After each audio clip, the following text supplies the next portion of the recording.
Thank you. It's an honor and a daunting privilege to introduce Professor Yuval Harari. Dr. Harari is a lecturer at the Department of History at the Hebrew University of Jerusalem. He received his PhD from the University of Oxford in 2002. He is a best-selling author. He was the author of *Sapiens, A Brief History of Humankind* that was #1 in the New York Times bestseller, and just recently appearing *Homo Deus, A Brief History of Tomorrow*. He's won numerous awards, including twice the Polanski Prize for Creativity and Originality in 2009 and 2012, and numerous other books and really notable honors.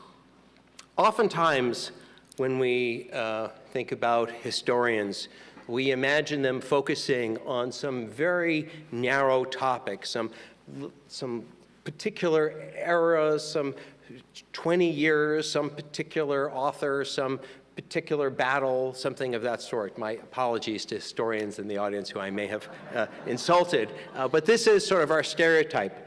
But Professor Harari is exactly the opposite of that sort of narrow perspective. He has demonstrated a remarkable capacity to ask really, really big questions and to contextualize them in a truly daunting manner. He asks questions such as, how do we get from being an insignificant species that he compares to being no more impactful than jellyfish or woodpeckers, to, as recently as 70,000 years ago, to dominating the globe the way no species has ever done? What are the stages that humanity has gone through, and how can we understand those stages? Are we happier today than we were in the past? And remarkably and curiously, he concludes, perhaps not. And one of the most challenging of all questions is, what makes humans special? What distinguishes humans from the rest of the species that are out there? And his answer, at least the first part of it, is relatively straightforward. He argues that humans are able to evidence flexible cooperation in large numbers. Yes, other animals can cooperate. Chimpanzees can cooperate, but not in large scales, though groups of maybe 15, 20, 30, but certainly not in the hundreds, thousands that humans are. Bees can operate in large scale, but not flexibly. What distinguishes humans is their capacity to be both able to operate in these large scales and to operate cooperatively and flexibly. And then he asks the question, the harder question, how do we do it? How are we capable of manifesting this remarkable flexibility at such a large scale? And here, his answer is really very timely, especially in this time of fake news and alternative facts, things that we are sort of, how can people believe these things? How can this be possible? And his conclusion is that, in fact, our capacity to believe in such things is actually part of what makes us so special, that ultimately it's humankind's imagination and our ability to believe in fictions, to hold collectively a belief in fictions, which is what gives us our remarkable capacity. So our fake news and our alternative facts and our willingness to believe in this, although these may have some serious consequences, may also be reflective of what has gotten us here in the first place. So he argues that there really are these two aspects of reality. There's objective reality that we share with animals, and then there's the fictional reality, which is what makes us unique and special. And the things that he includes in fictional reality is most of the things that we take nearest and dearest, things like religion, corporations, nations, rights, laws, countries, even money. All of these are fictions, but they are tremendously powerful fictions. They are what give us the glue that holds us together and allows us to operate in such a remarkable power. So ultimately, according to Dr. Harari, the power of humanity is in its capacity to tell and believe in great stories. And I'm confident that Dr. Harari will demonstrate this capacity to tell great stories this evening. With no further ado, Dr. Harari.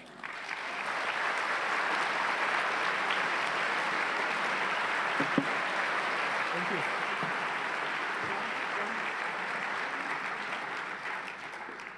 So thank you for this introduction, and thank you all for coming to hear me. And I want to speak today about not the past, not how we got here, but about the future, how we proceed from here. And in fact, I don't think that Homo sapiens has much of a future left. We are probably one of the last generations of Homo sapiens.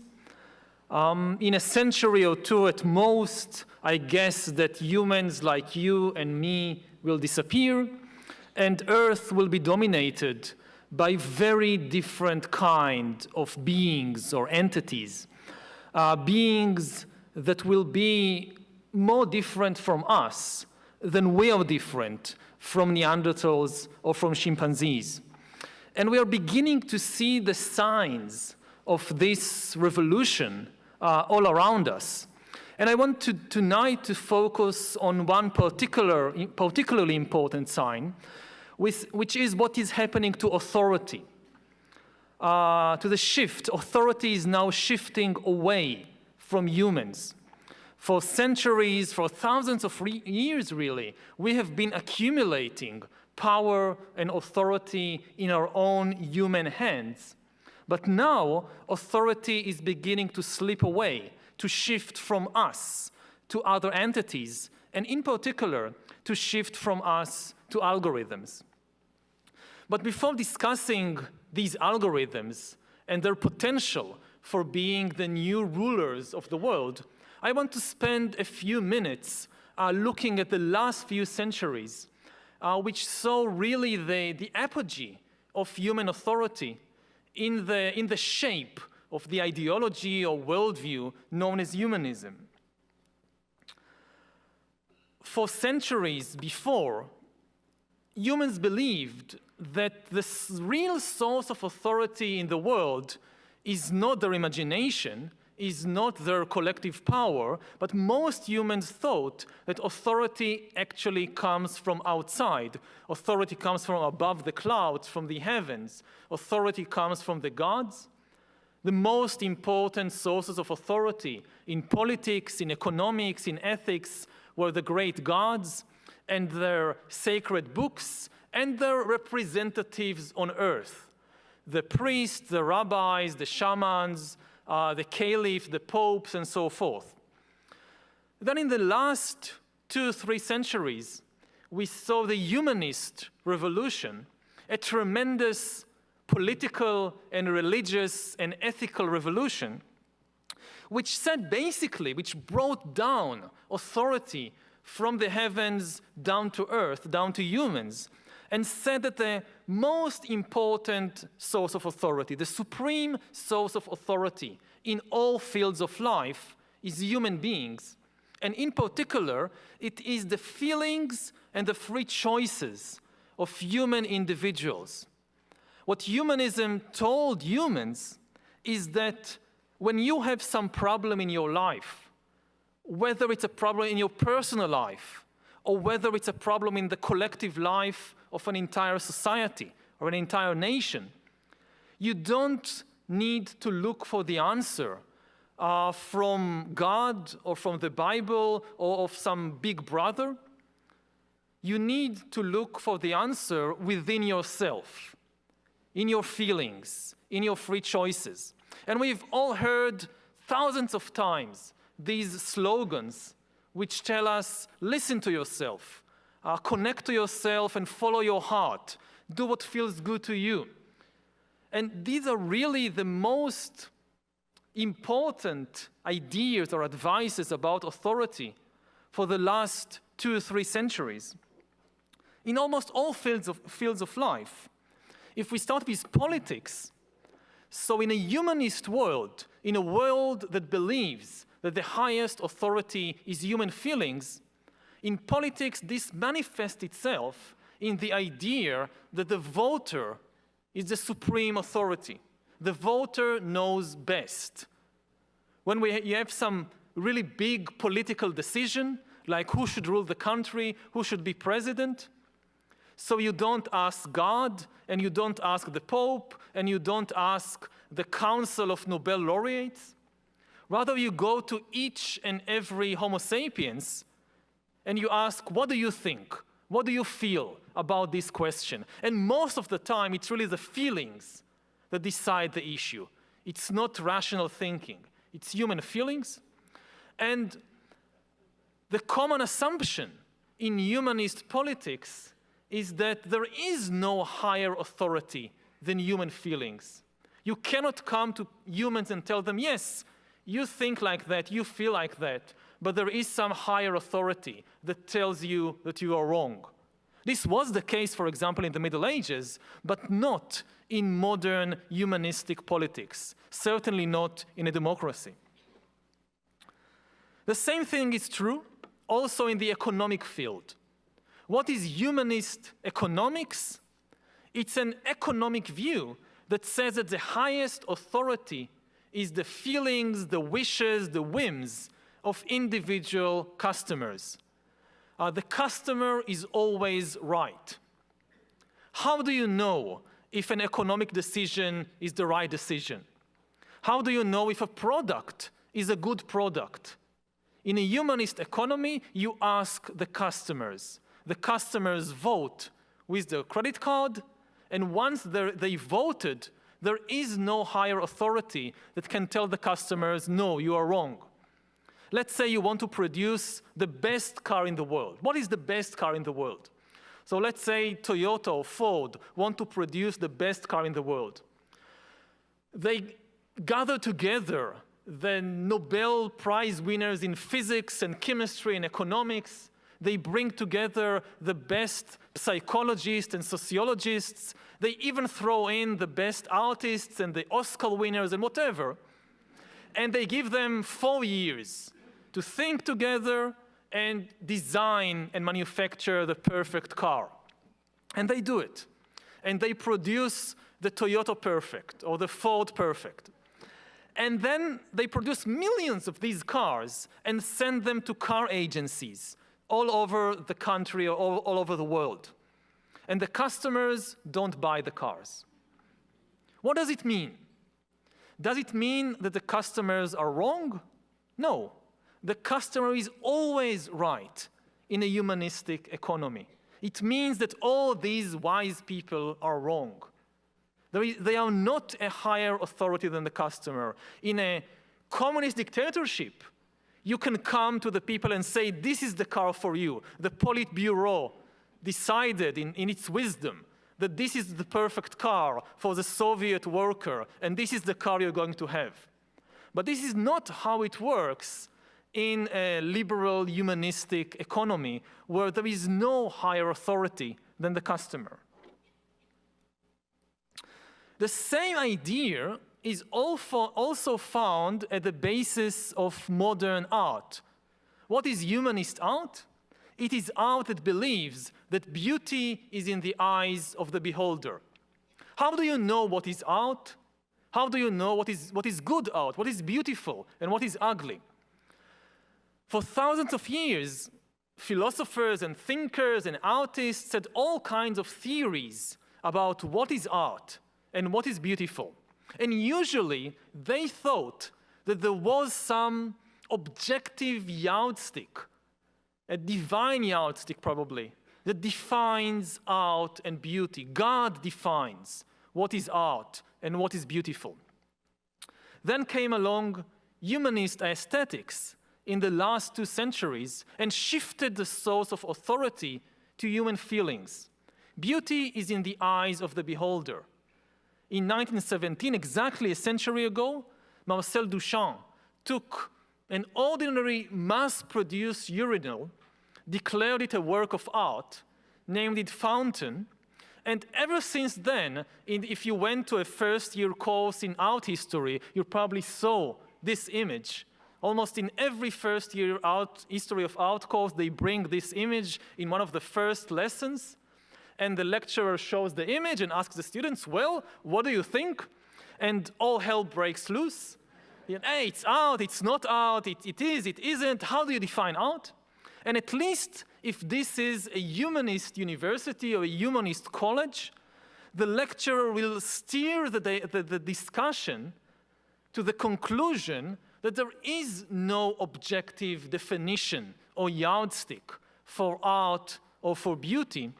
Art is anything that human beings think or define as art. And beauty is in the eye of the beholder. If you think that this is a beautiful work of art, and you're willing to pay millions of dollars to have it in your home, and it costs millions of dollars, now the Fountain by Marcel Duchamp, then who is there in the world that can tell you that you are wrong and that you don't know what art is or what beauty is? So this is humanist aesthetics. The same principle also appears in the ethical field. What is good and what is evil? What is a pious action and what is a sin? So in previous eras, again, you went to God, or you went to the Pope, or you went to the Bible. Let's say with the case of homosexuality. So in the Middle Ages, the Catholic Church came and said homosexuality is a sin. Why? Because God said so. Because the Bible said so, because the Pope said so. And this was the source of ethical authority. Nobody cared much what people actually felt about it. Now in the era of humanist ethics, the saying is we don't care very much what God says or what the Bible says or what the Pope says. We want to know how people actually feel. If two men are in love, and they both feel very happy with that, and they don't harm anybody, so what could possibly be wrong with it? It's very simple. The highest authority in the field of ethics is the authority of human feelings. If humans feel good about something, and nobody feels bad about it, then it's good. Of course, there are some difficult questions also in humanist ethics. What happens if I feel good about something, let's say an extramarital affair, but my husband feels very bad about it? So whose feelings count for more? Then you have a dilemma, an ethical dilemma. You have a discussion. But the key point is that the discussion will be conducted in terms of human feelings, not in terms of divine commandments.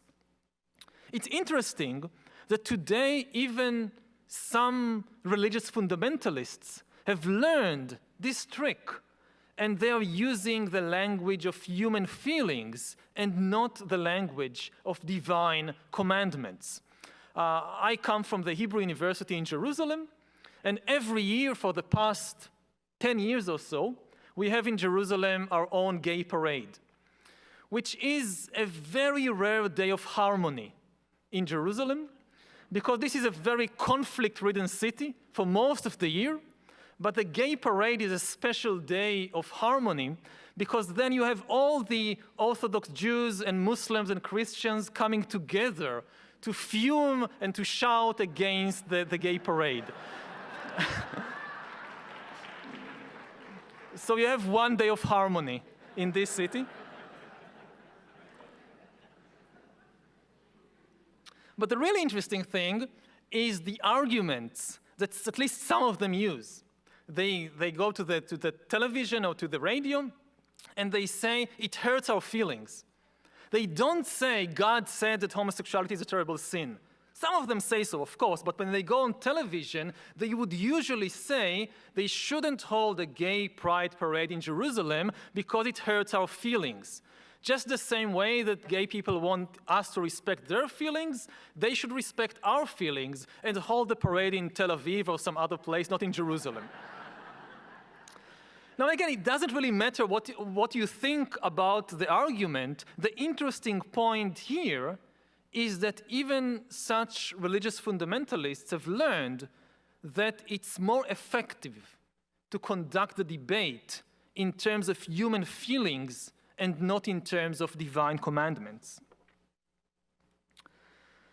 And finally, since we are in a university, so let's say a few words also about education. So what is humanist education?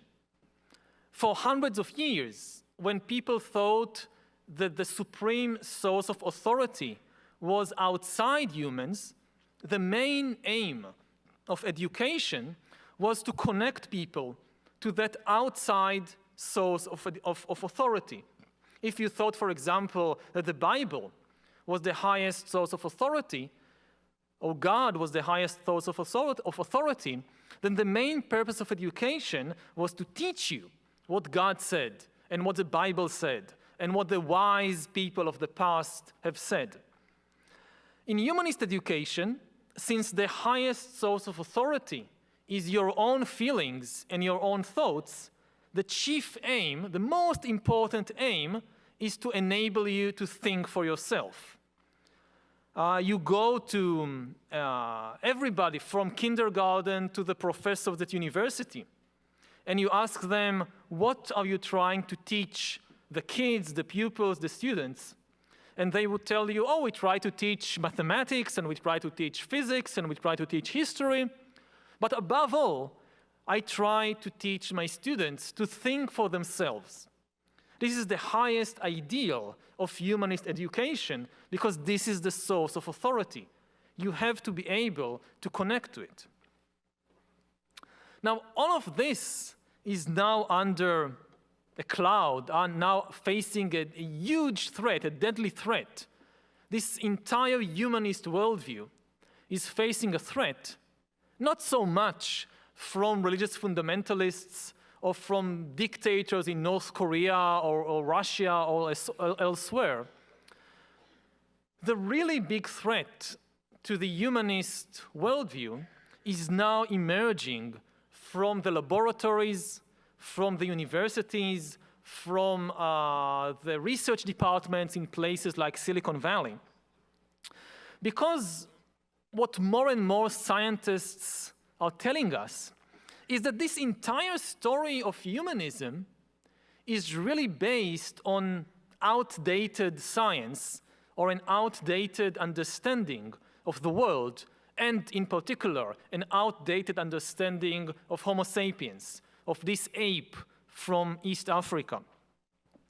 Humanism is based on a belief in free will, in the ability of humans to make free choices, and a very strong belief in human feelings as the best source of authority in the world.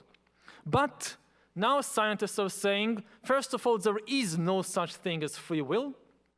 Science is familiar with just two kinds of processes in nature. You have deterministic processes, and you have random processes, and of course you have combinations of randomness and determinism, which result in a probabilistic outcome, but none of that is freedom. Freedom has absolutely no meaning from a physical or biological perspective. It's just another myth, another empty term that humans have invented. Humans have invented God, and humans have invented heaven and hell, and humans have invented free will, but there is no more truth to free will than there is to heaven and hell. And as for feelings, they are definitely real. They are not a fiction of our imagination, but feelings are really just biochemical algorithms, and there is nothing metaphysical or supernatural about them. There is no obvious reason to consider them as the highest authority in the world. And most importantly, what scientists and engineers are telling us more and more is that if we only have enough data and enough computing power, we can create external algorithms that understand humans and their feelings much better than humans can understand themselves. And once you have an algorithm that understands you and understands your feeling better than you understand yourself, this is the point when authority really shifts away from humans to algorithms.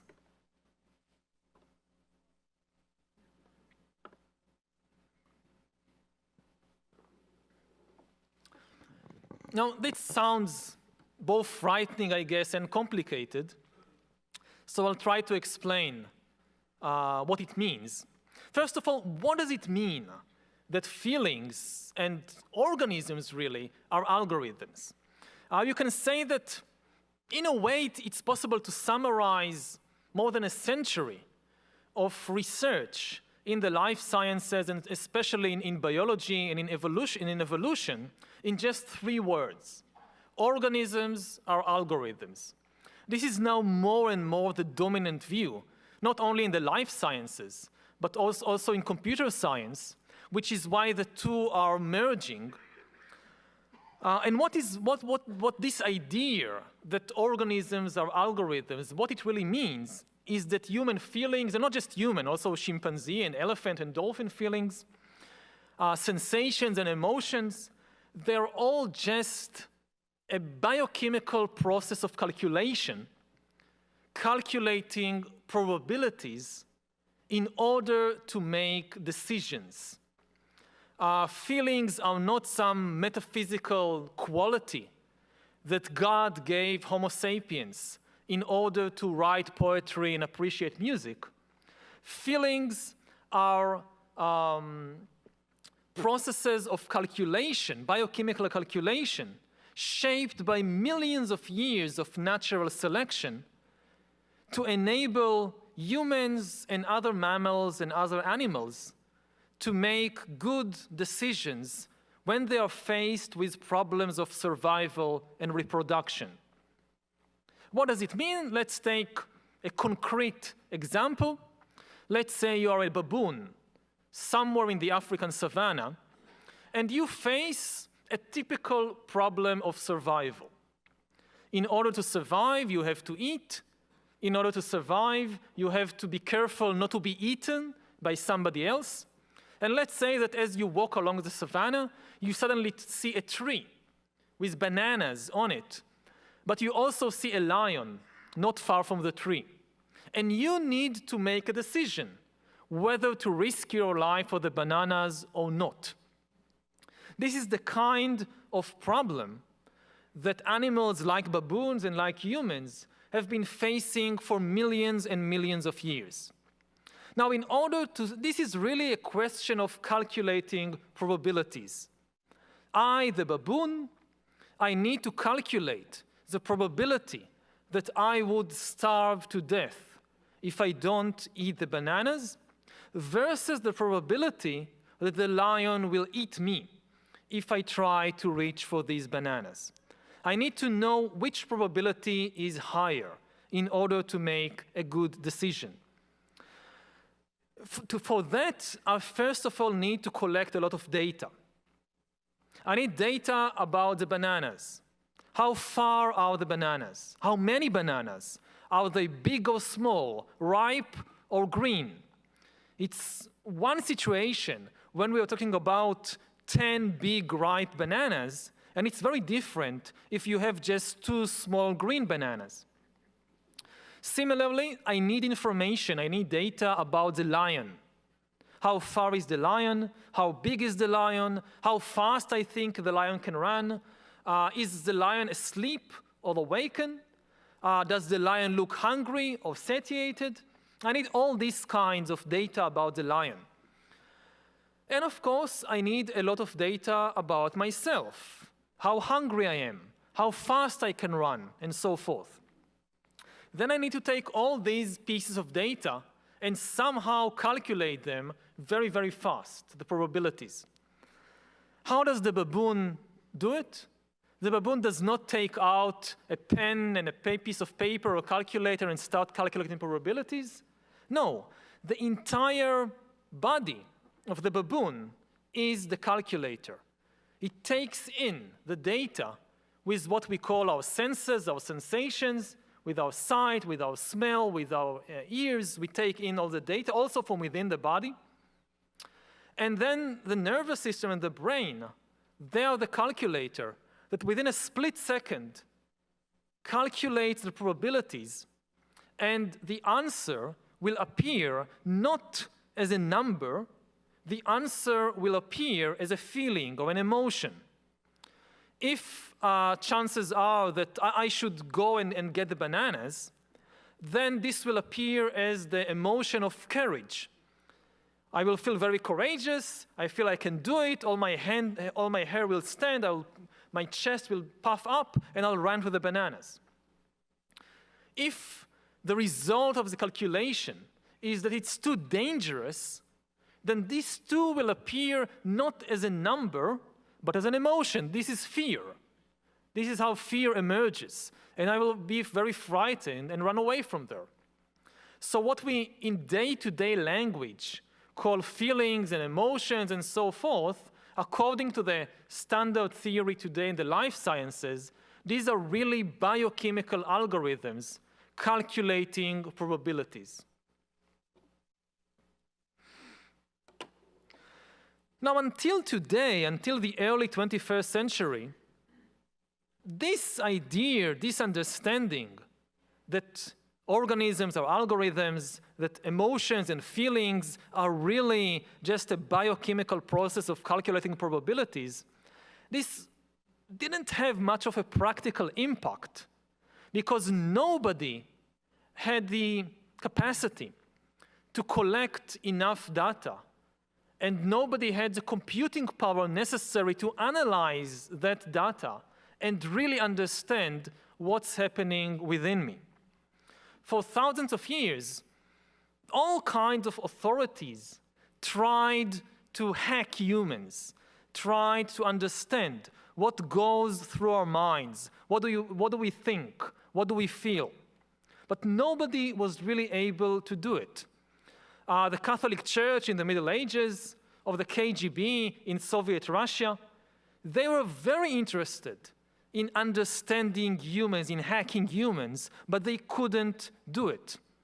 Even if the KGB followed you around everywhere and recorded every conversation you had and every activity that you took, the KGB did not have the biological understanding, and it did not have the computing power necessary to really make sense of what happens within the human brain or within the human body.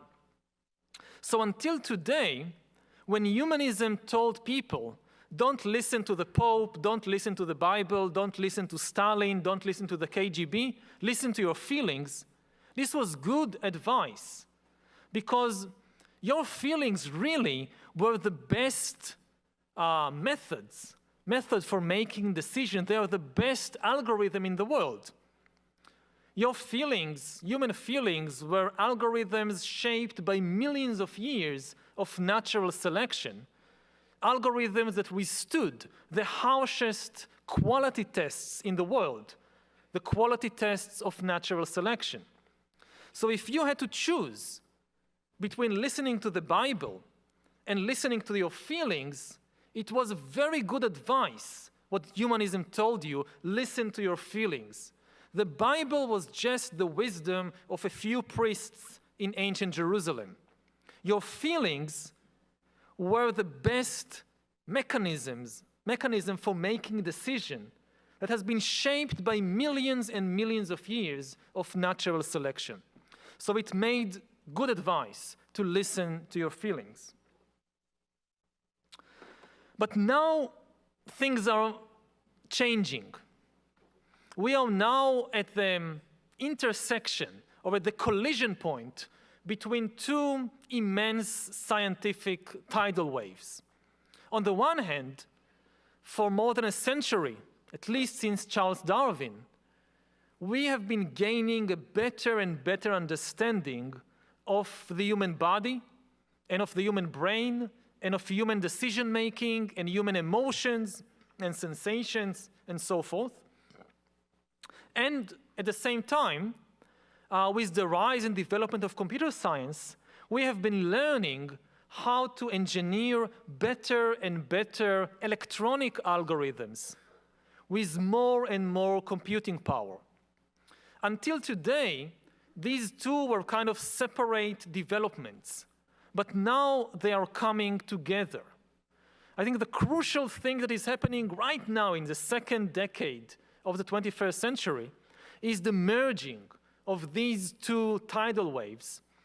The wall separating biotech from infotech is collapsing, which you can also see in the market, that corporations like Apple or Amazon or Google or Facebook that began as strictly infotech corporations are increasingly becoming biotech, because really there is no longer any essential difference between the two.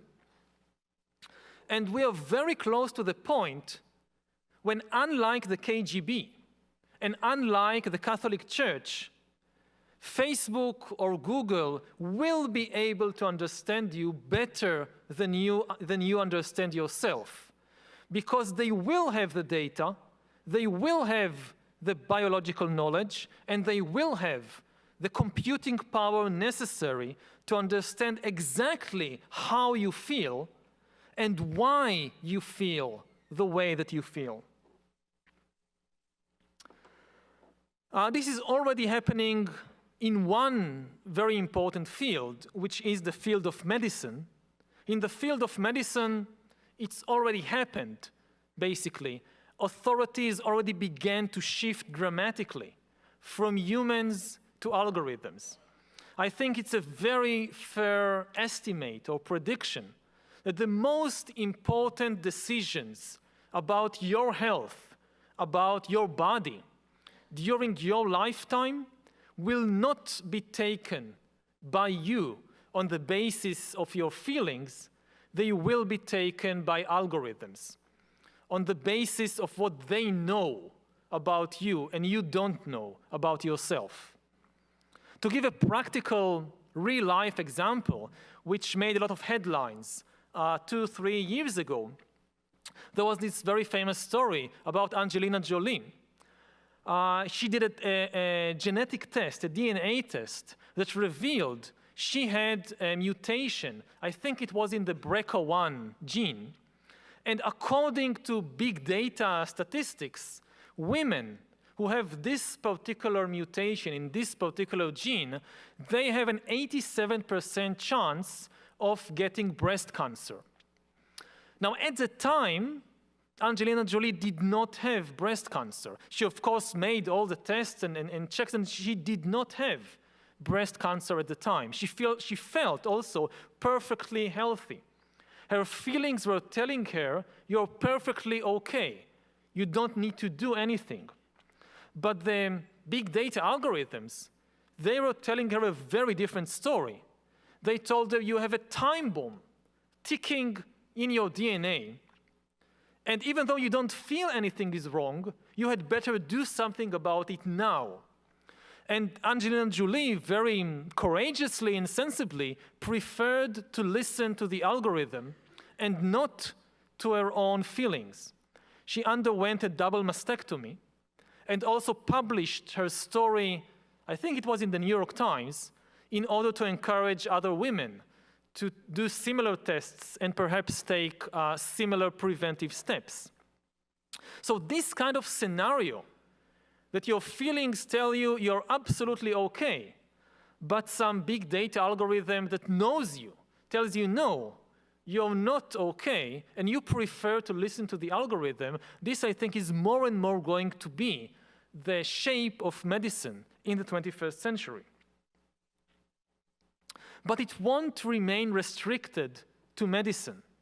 We are likely to see a similar shift in authority in almost all fields of human activity. In the past, say in the Middle Ages, you had the monotheistic and polytheistic religions telling people authority comes down from the clouds, from the gods.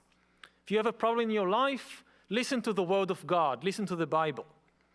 Then you had humanism, coming and telling people, let's bring down authority from the clouds to human feelings. Don't listen to the Bible. Don't listen to God, to the Pope. Listen to your own feelings. Now we are seeing the rise of a new worldview or a new ideology, which we can call dataism, because it believes that authority in the end comes from data.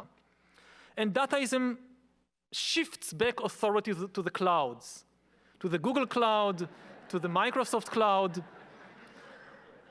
And dataism tells people, don't listen to your feelings. Listen to Google, listen to Amazon. They know how you feel, and they also know why you feel the way that you feel. And therefore, they can make better decisions on your behalf. What does it mean in practice? It's very important for me as a historian to always bring down not only authority from the clouds to humans, but also bring down these very abstract ideas to concrete examples from the daily life of people. So what does it mean that authority shifts away from our feelings to these external algorithms? So because I write books, I'm very interested in books, so let's take an example from the world of books. A mundane decision that you need to take, what book to read. So in the Middle Ages, you went to the source of authority, to the priest, and you asked the priest, what book should I read? And the priest would tell you, read the Bible. It's the best book in the world. All the answers are there. You don't need to read any other book in your life. Just the Bible is enough. Then came humanism in the last 2-3 centuries and told people, yes, the Bible, there are some nice chapters there, but so many parts of it, they really need a good editor.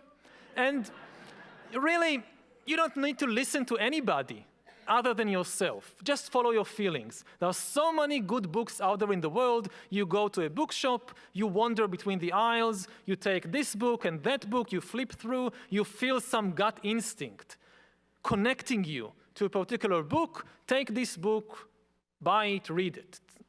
So this was the humanist way of choosing which book to buy. Now, with the beginning of the rise of dataism, we go to the Amazon virtual bookshop. And the moment I enter the Amazon bookshop, an algorithm pops up and tells me, I know you. I've been following you. I've been following your likes and dislikes. And based on what I know about you and statistics about millions of other readers and books, I recommend these 3 books to you. But this is really just the first small baby step. The next step, which is already being taken today, is that Amazon, in order to improve the algorithm, it needs more and more data on you and your preferences and your feelings. So if you read, like me, if you read a book on Kindle, you should know that as you read the book, for the first time in history, the book is reading you. It never happened before. You go back to ancient times, or you go back to the early modern print revolution. So Gutenberg brought print to Europe, and they started printing books. But all these books printed by Gutenberg and his successors, they never read people. It's only the people who read the books. Now, books are reading people. As I or you read a book on Kindle, Kindle is following me. Kindle knows which pages I read fast, which pages I read slow. It's very easy for Kindle to know that. And Kindle also notices when I stop reading the book and perhaps never coming back to it. Based on that kind of information, Amazon has a much better idea what I like and what I don't like. But this is still very, very primitive. The crucial thing is to get to the biometric data, to get within your body, to get within your brain and your mind. And this can start happening today. If you connect Kindle to face recognition software, which is already in existence, then Kindle could know when I laugh, when I cry, when I'm bored, when I'm angry, based on my facial expression. It's the same way that I know what's your mood now, what your emotion is by trying to read your faces. We can now have Kindle reading the faces of readers. And based on that, Amazon will have a much better idea of what I like or don't like. But this is still primitive, because it still doesn't really get inside the body.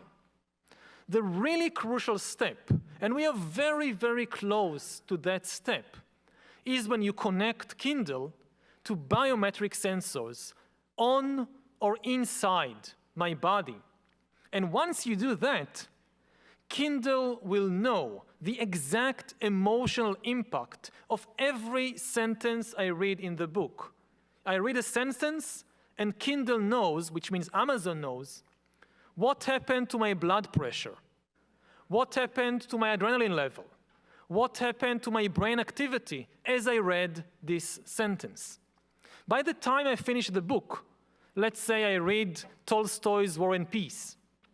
By the time that I finish reading Tolstoy's War and Peace, I forgot most of it. But Amazon will never forget anything. By the time I finish War and Peace, Amazon knows exactly who I am, what is my personality type, and how to press my emotional buttons.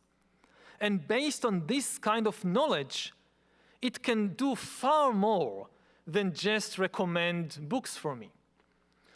In different situations, it could be taken in different ways. If you live, let's say, in North Korea, so everybody will have to wear this biometric bracelet, and if you enter a room and you see a picture of Kim Jong-un and your blood pressure and brain activity indicates anger, then that's the end of you. In a liberal society like the United States, it can go in different directions. Amazon recommending not just things like books, but far more important things like dates or even marriages. Like, let's say that I'm in a relationship and my boyfriend asks me, well, I want to get married. Either we get married or we separate. You have a choice. It's a kind of one of the most important choices that any animal needs to make during its lifetime about mates. So let's say you're presented with this dilemma. Either we get married or we are separating. No third option. So in the Middle Ages, you would go to the priest to ask for advice. In the humanist age, in the 19th and 20th century, they would tell you, just follow your heart. Just try to connect to your authentic self and just follow your heart. In the 21st century, the advice will be, oh, listen to Amazon. Ask Google what to do.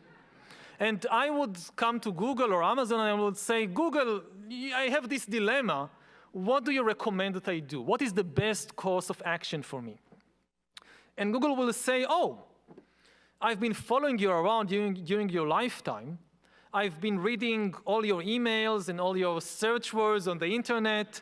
I've been listening to all your phone calls. I've been tracking whenever you saw a movie or read a book. I saw what was happening to your heart. Also, every time you went on a date, I followed you around and I saw what happened to your blood pressure or to your heart rate or to your brain activity.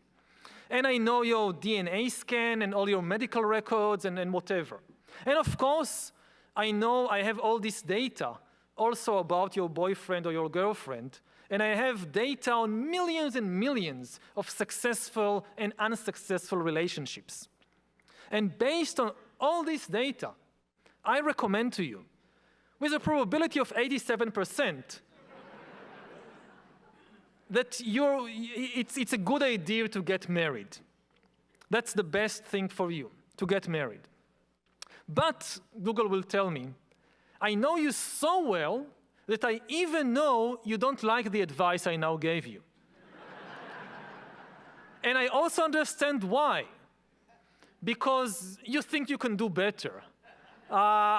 Because you think that, oh, he's not good looking enough.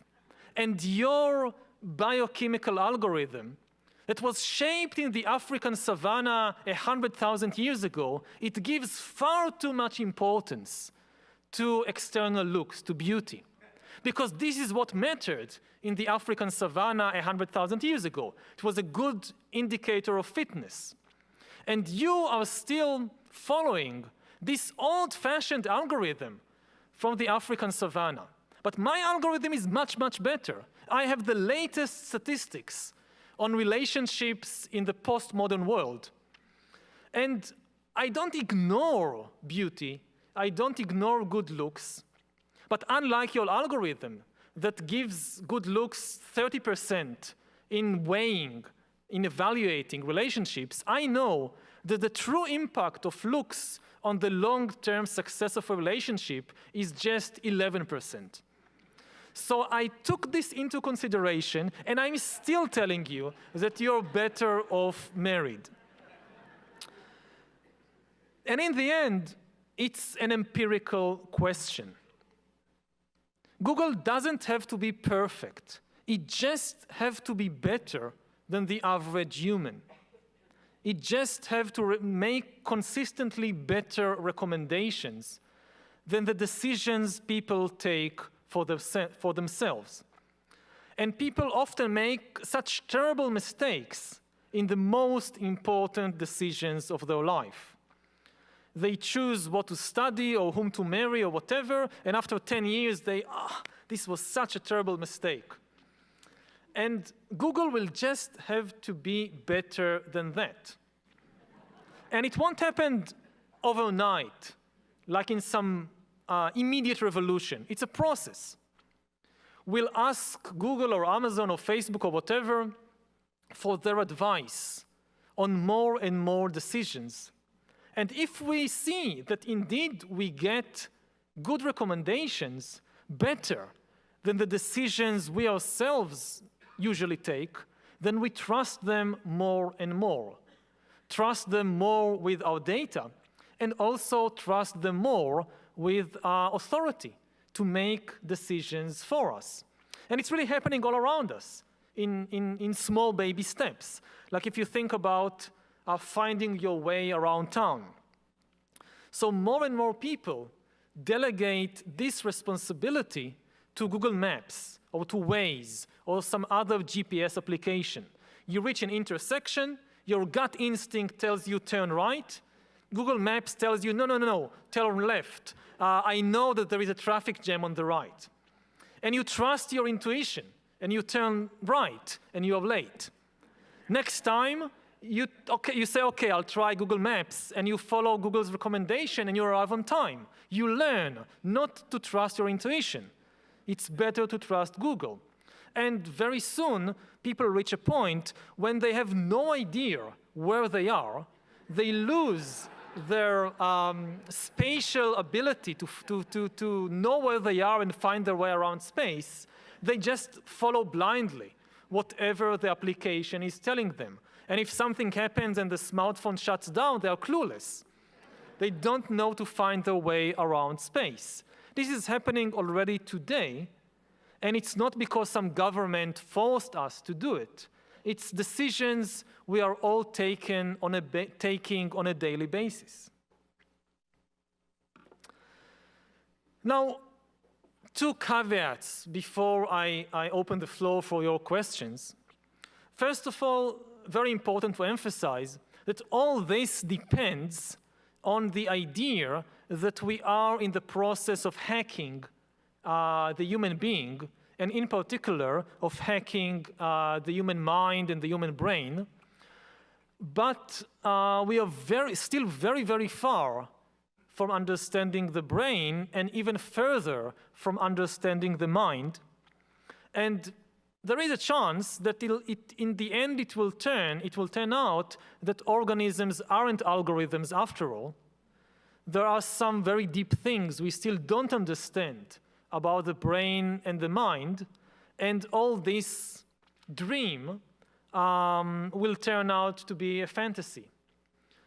So this is the first thing we need to take into account. We are not yet there yet, really understanding the human brain and the human mind. The other important thing to bear in mind is that technology is never deterministic. You can use the same technology in order to create very different kinds of societies. This is one of the chief lessons of the 20th century. You could use the technology of the 20th century, of the Industrial Revolution, trains and electricity and radio and cars and so forth. You could use that to create a communist dictatorship or a fascist regime or a liberal democracy. The trains did not tell you what to do with them. You have here a very famous image. This is East Asia, an image of East Asia at night, taken from outer space, from a satellite. And what you see at the bottom right corner is South Korea, a sea of light. And in the top corner, you see China, another sea of light. And in between, the dark part, it's not the sea, this is North Korea. Now, why is North Korea so dark while South Korea is so full of light? It's not because North Koreans haven't heard about electricity or light bulbs. It's because they chose to do very different things with electricity than the people in South Korea or in China. So this is a very visual illustration of the idea that technology is not deterministic. And if you don't like some of the scenarios, some of the possibilities that I've outlined in this talk tonight, you should know that you can still do something about it. So thank you for listening, and we now have time for some questions.